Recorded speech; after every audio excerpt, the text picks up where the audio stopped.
akan kita kenal sebelum padanya berserah.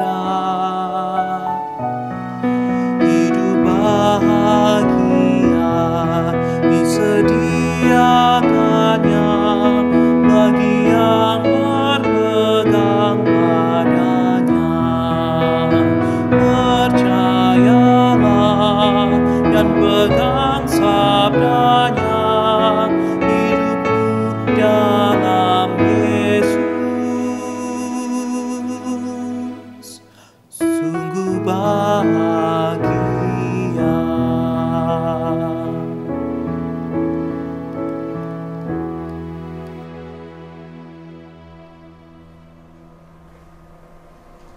Ibu, Bapak, dan saudara-saudari, kita akan bersama-sama merenungkan sabda firman Tuhan. Sebelum kita merenungkannya, marilah kita mohon pimpinan Roh Tuhan dalam doa. Tuhan pengasih penyayang, tolonglah kami agar kami dapat membaca, merenungkan, mengerti, dan taat manut nurut firman Tuhan. Roh Kudus, tolonglah kami. Amin. Renungan kita didasarkan pada Kisah Para Rasul pasal 16, mulai ayat yang pertama sampai dengan ayat yang ke-10.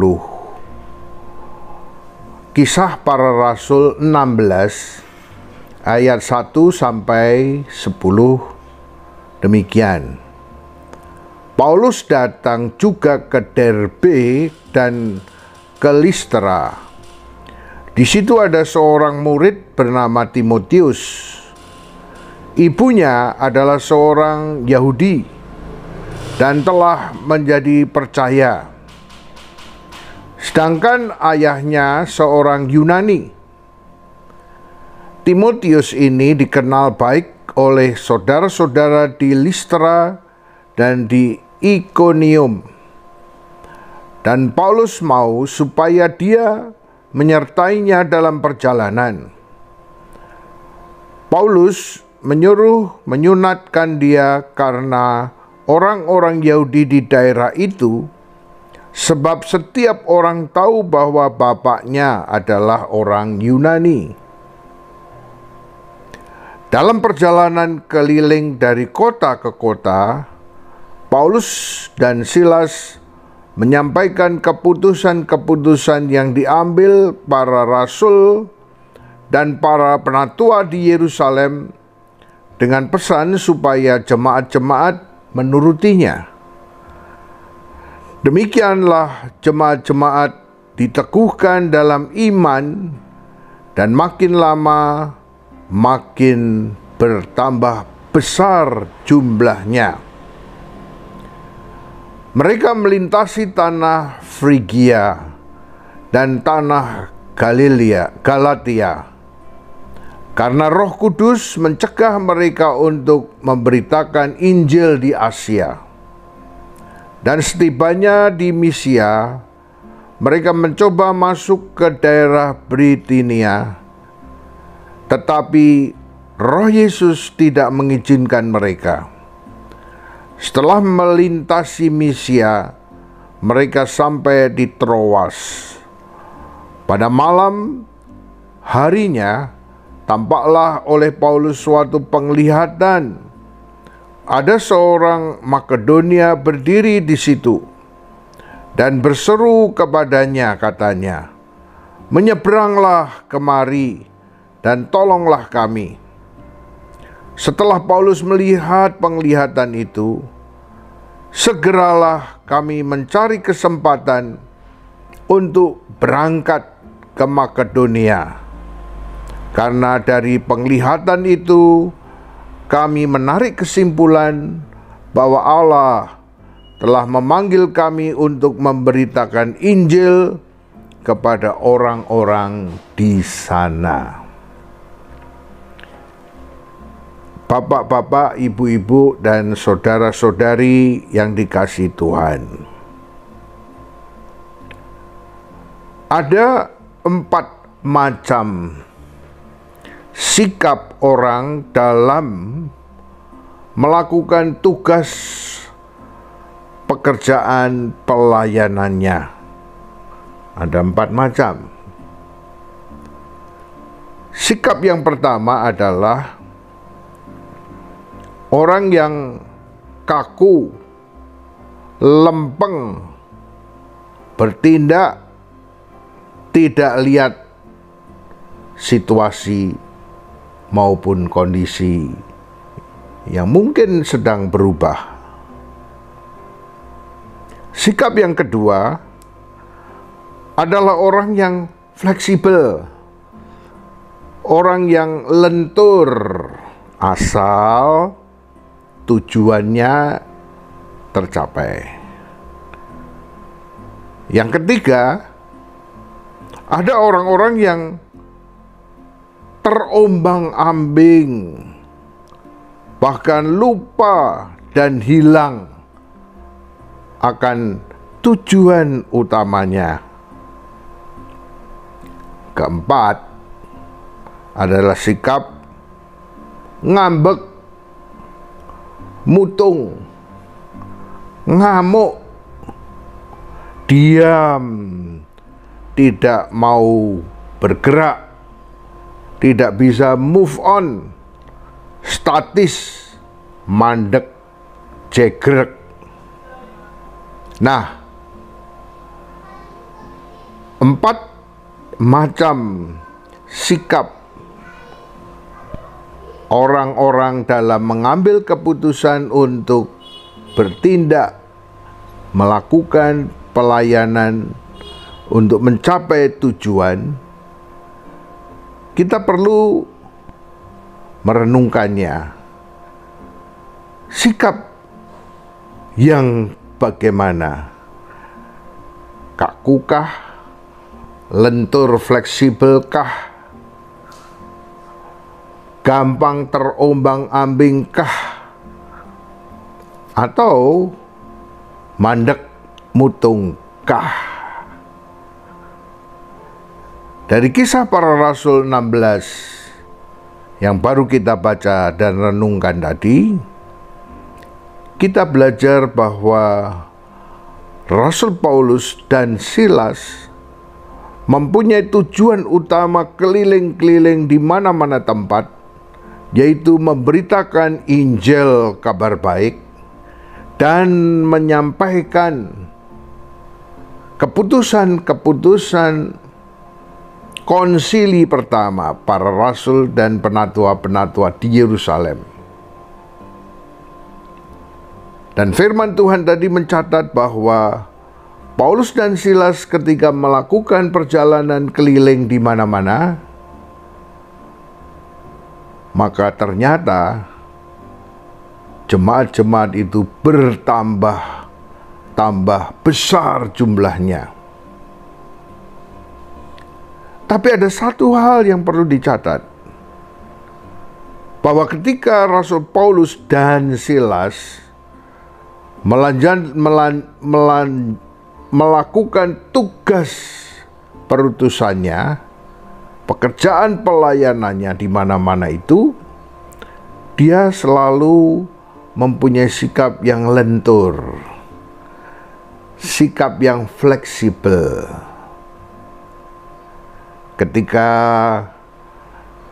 Roh Kudus berbicara kepadanya supaya dia tidak pergi ke sana dan pergi ke tempat lain, maka Paulus dan Silas nurut.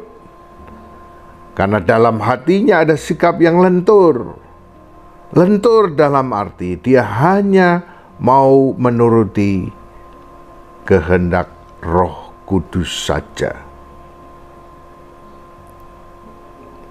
Ibu, bapak, dan saudara-saudara, demikianlah hendaknya kita, saudara-saudara dan saya, ketika menjalankan tugas-tugas pekerjaan pelayanan, studi, dan macam-macam tanggung jawab dalam perjalanan hidup kita, baiklah kita mempunyai satu sikap yang Rasul Paulus dan Silas lakukan, yaitu kelenturan untuk mencapai tujuan yang utama.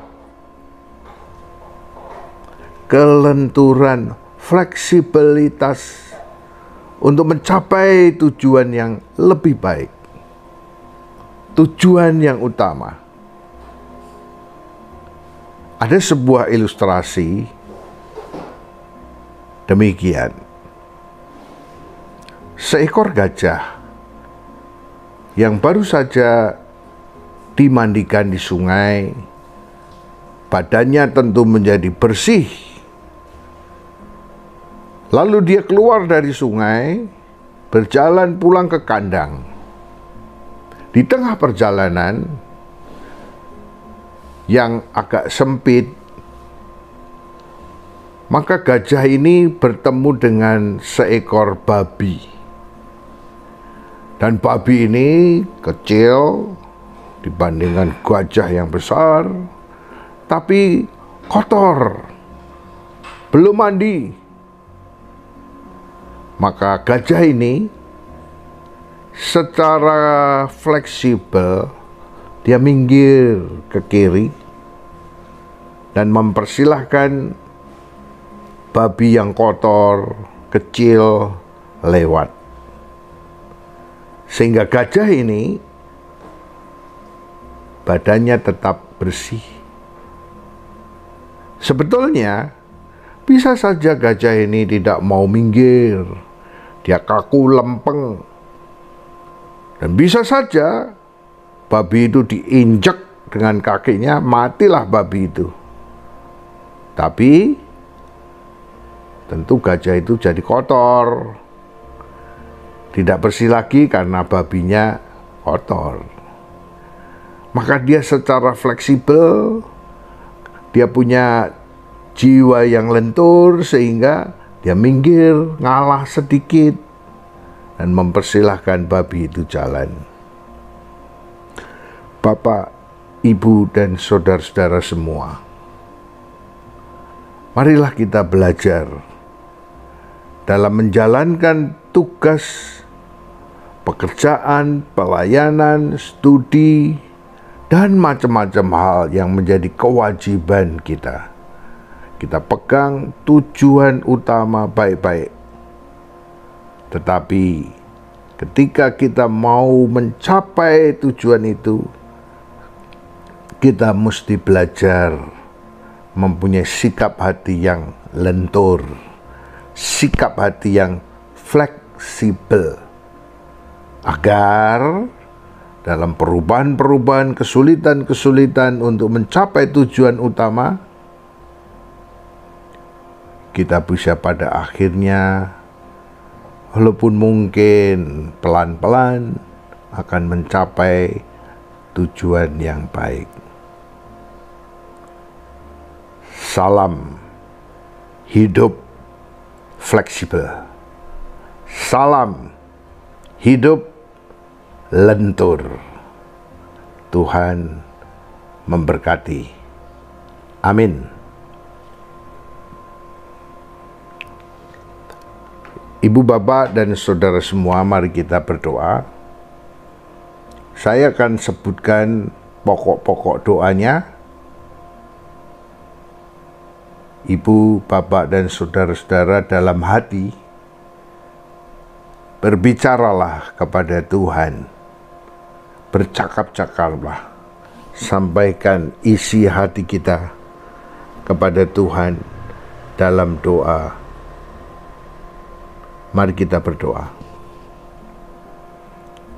Pertama, mari kita mohon hikmat Tuhan supaya hati kita bijaksana, lentur, fleksibel untuk mencapai tujuan yang utama dalam hidup kita.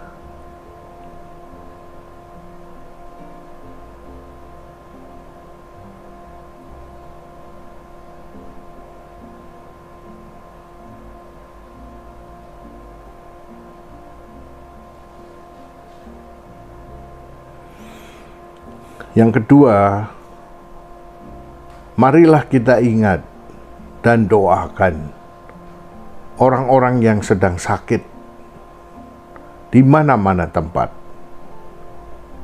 Mungkin karena usianya yang sudah lanjut,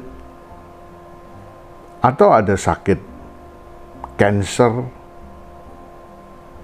ada yang sedang kemoterapi, ada yang sedang berobat jalan, atau bahkan ada yang mondok di rumah sakit. Kita doakan Tuhan bekerja.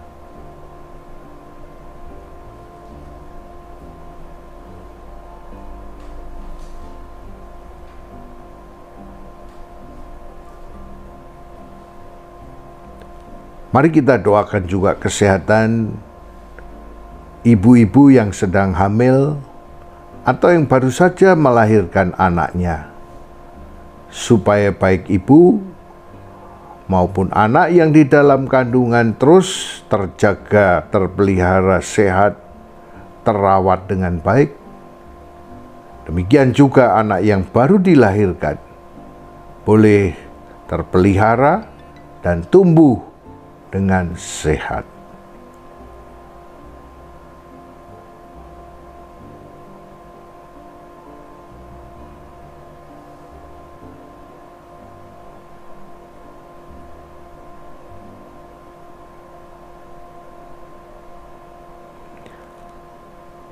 Mari kita juga doakan di bulan Oktober ini ada kegiatan-kegiatan gerejawi tentang masa penghayatan hidup berkeluarga MPHB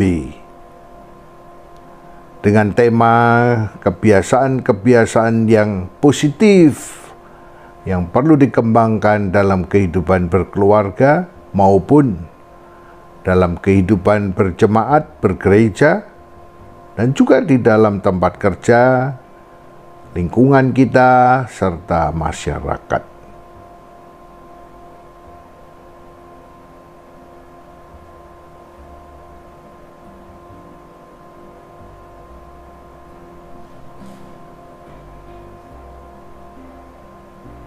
Mari kita juga doakan situasi masyarakat yang sudah mulai nampak ada konflik, perbedaan-perbedaan karena sudah terbuka peluang untuk pencalonan presiden, wakil presiden, calon-calon legislatif untuk pemilu.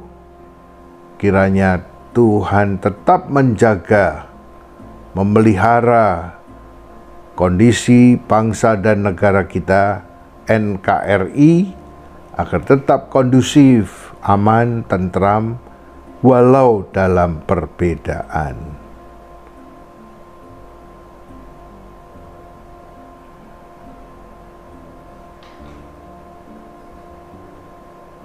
Dan marilah kita doakan juga situasi di Ukraina, situasi di Israel, Hamas, Gaza,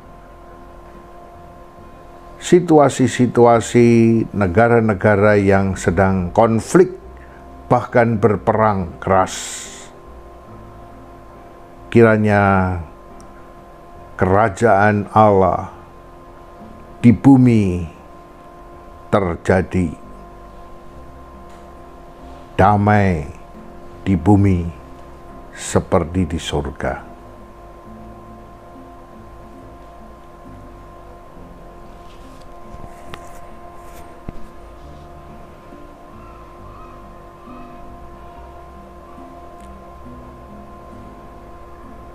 Dan mari kita tutup dengan bersama-sama kita menaikkan doa Bapa kami. Demikian. Bapa kami yang ada di surga, dikuduskanlah namamu,